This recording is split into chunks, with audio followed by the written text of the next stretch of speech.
Me and Dexter are gonna go on a hot girl drive to Starbucks and get a little midday matcha. I would say hot girl walk, but this guy is so lazy and he hates walks. Huh, buddy? Come on, buddy. Let's go outside. Come on, let's go outside.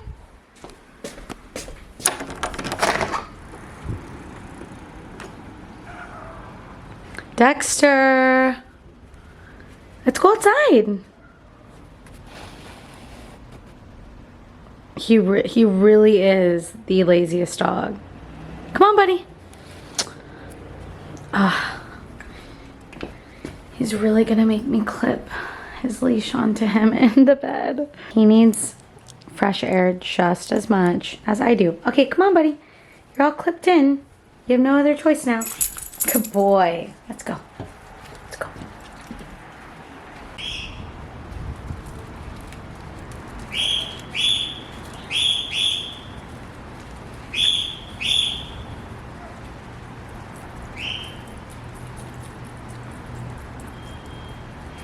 Okay, come on.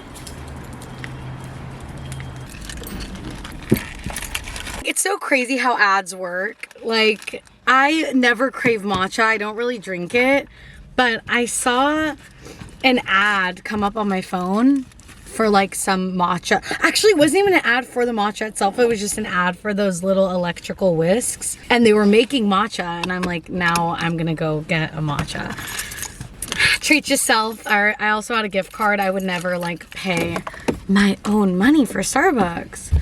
Just too cheap for that. So I also got my favorite. It's a spinach and feta wrap. Starving. Amazing. Okay, time to go back home, buddy. He would much rather be in bed. I make him come on little outings like this with me because even just going to the store for him, even just being in the car and going on the shortest car drive is enough to like tire him out for the day. So, and don't mind that huge bag of clothes. So this might be an unpopular opinion on when I'm dying on my bed in a few days from cramps. I'm gonna hate myself for saying this, but I kind of like being on my period.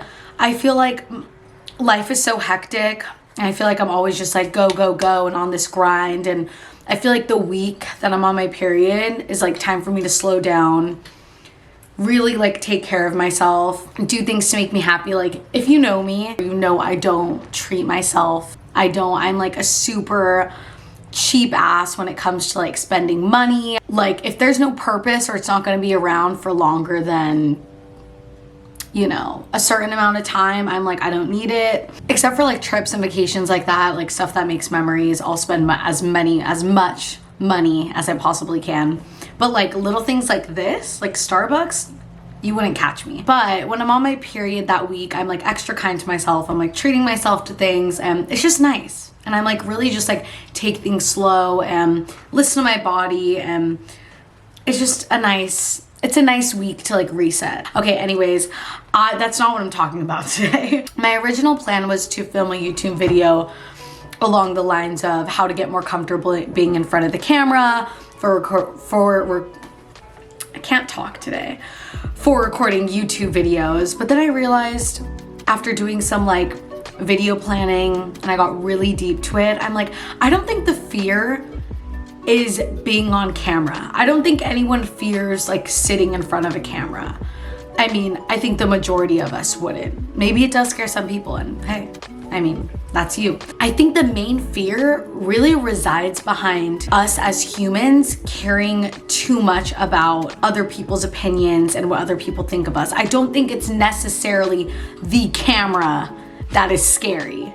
I think it's the aftermath of what will happen when you post your content, fear of what other people are gonna think about you, whether you post a content or if someone's just like standing behind the camera and filming you. My job is literally to like get content of people and put it together. And I'm always constantly asking people if I can record them, and I know how uncomfortable it makes him feel.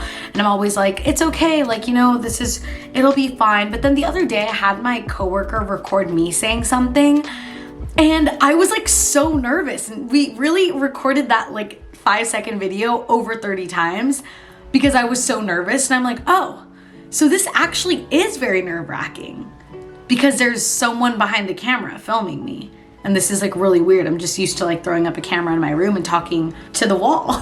And then I thought, okay, this might not even be like a YouTube social media related topic. This is just like a life topic. If you're tired of living your life according to other people's expectations, or you constantly find yourself worrying about what other people think of you to the point where it's holding you back from pursuing your dreams and living your best life, you're not alone. I mean, even the most confident people struggle with this or struggled with that at some point and just learn to overcome it. We all want to be liked. We all want to be accepted. Even people that say they don't care, like that is a natural instinct by us humans, is to want to feel like we belong, want to feel like we're liked, accepted by our peers. And sometimes this desire can become a prison that keeps us from being true to ourselves. I want to challenge you to stop caring about what other people think and just start living your life on your own terms. It's time to break free from the shackles of other people's opinions and embrace your unique voice and perspective. So I need to eat.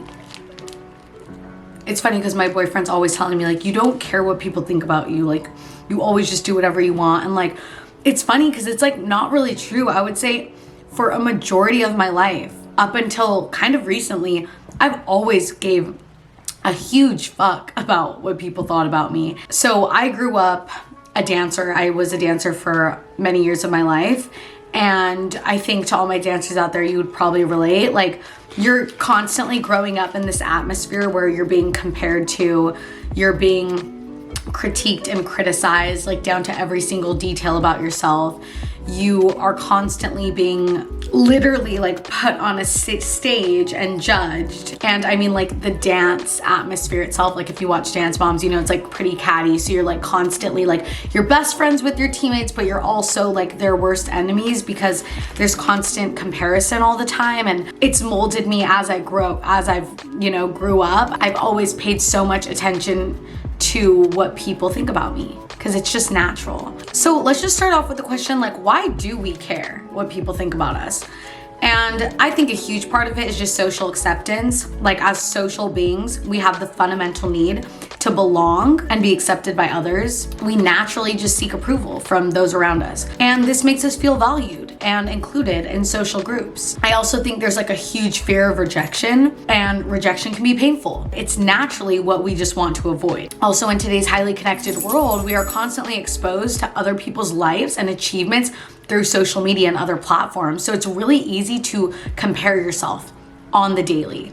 And I'm so glad I grew up. I mean, we grew up in social media and I'm like still growing up. I still think I'm a child, but like, I'm so glad that social media and Instagram, to be specific, kind of didn't get hot until the really end of my high school career, my time in high school. I don't know what someone like me would feel like with social media and being in high school. Like high school itself was like so much for me. It was already so much to keep up with as itself, and there wasn't social media. I couldn't imagine being a child or, you know, a teenager in this day of age and going to school and seeing all these people. And then not only that, because high school's already so much as it is, but then going home and seeing people. And like my sister, she's in high school right now, and they just had a homecoming or something like that. And I FaceTimed her before to like see how she looked and stuff. And she was with her friend and she was like, oh my God, this girl's wearing the same dress as blah, blah, blah. And I'm like, well, how do you know? She's like, she just posted a photo on Instagram. I'm like, oh my God, we can't go to the park now for pictures. Like, oh, like I don't even want to go anymore. And like, I was like, dude, back then, like you just show up. And if someone had the same dress as you, it's like, cool. I mean, like, the only people that were gonna know about that were like the people there, and even then it wasn't that big of a deal. But like nowadays it's like, holy shit, because you're gonna upload your photos tomorrow and so is she, and you guys are both gonna be in the same dress and people are probably gonna be talking, and like I'm like, whoa, I am so glad Instagram was just like not a thing. I mean, it was a thing, but like people were posting photos of like their hamburgers when I was in high school. So times have changed. I think this can lead to feelings of inadequacy and self-doubt. And as we compare ourselves to others, we worry about how we measure up as our individual self. It's important to find balance between seeking social acceptance and staying true to ourselves. And I think that's where a lot of people fall short. So, what are the benefits of not caring what other people think? When we stop caring about what other people think and we stop worrying about other people's opinions, we become more confident in our own decisions and abilities. You're just gonna do what you want. You're gonna do whatever the hell makes you happy, and you're gonna trust yourself to make choices that align with your values and goals, rather than constantly seeking validation from others. And I lived most of my life like that. It wasn't until I went away and like left everything to go to college and like kind of start new and fresh, I really got, and I think a huge thing is like social media. When I moved, I deleted my Instagram, which I had like a decent following. It was everyone from like high school plus some more. I deleted everything. I completely cut off communication with like everyone that I went to high school with. And I started a new account and ultimately like a new life. I was like, I want like a fresh, new me, new Kate. And that's kind of what I did. I really like started to do things that made me happy. I think in high school, I was like a robot. I don't think I really had a personality or like hobbies. I was just doing whatever I thought would make me the most popular, the most well-liked. And that's basically what my life revolved around. When we're not preoccupied with other people's opinions, we can become more authentic and true to ourselves. I'm trying to be this human. I am trying to be liked. I'm trying to be this made up image in my head that I have of myself. But when I dropped all of that, being this image of Kate that I want everyone to know, when I dropped all that and I just started living for myself, I became that image that I ultimately wanted to be. I became that person, and it was so less work because I was just being me. It takes no effort to be yourself. That it should be the quote. Like, that is a great quote. It takes zero effort to be yourself. So if you constantly find yourself drained, trying to keep up with the latest trends, trying to just be someone that you're not, you're going to feel mentally and physically drained. So this is just like a funny story that will like tie into this. So I work from home, but on Tuesdays we go into the office, and it's not like I'm doing like, manual labor and I'm so exhausted by the end of the day. But I get home, I'm like literally just sitting at a desk or like out taking photos. But at the end of the day, I am so freaking exhausted on Tuesdays. Like, I just come home. I don't want to watch anything. I don't want to talk to anything. I don't want to talk to anyone. I literally just want to lay in bed for like the rest of the night, because the day is so physically draining, because I'm constantly like, obviously I'm not going to be like this, in the office. Like, I put on an image and I, act a certain way to be like professional in the workplace. And it's so draining because I'm being someone I'm not. So when I get home and like I get in my car, I'm like, fuck. Like take off my jacket, freaking take down my hair, like windows down, blast my music.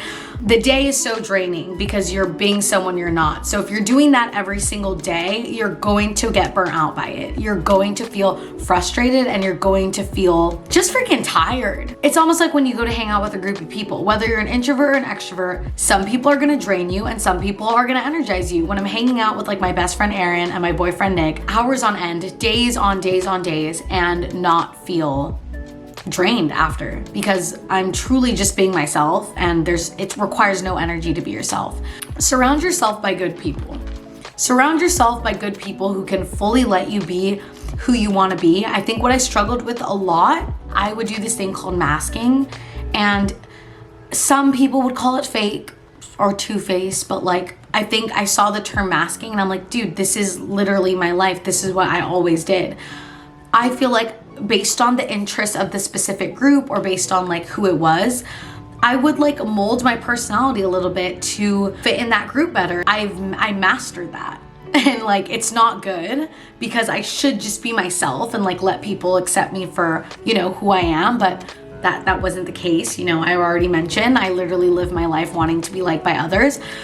So I had a bunch of different friend groups, but like I would never want to have like a huge birthday party and invite all my friend groups because I feel like no one knew the real true me. Everyone knew this kind of like version of me, which like was still me.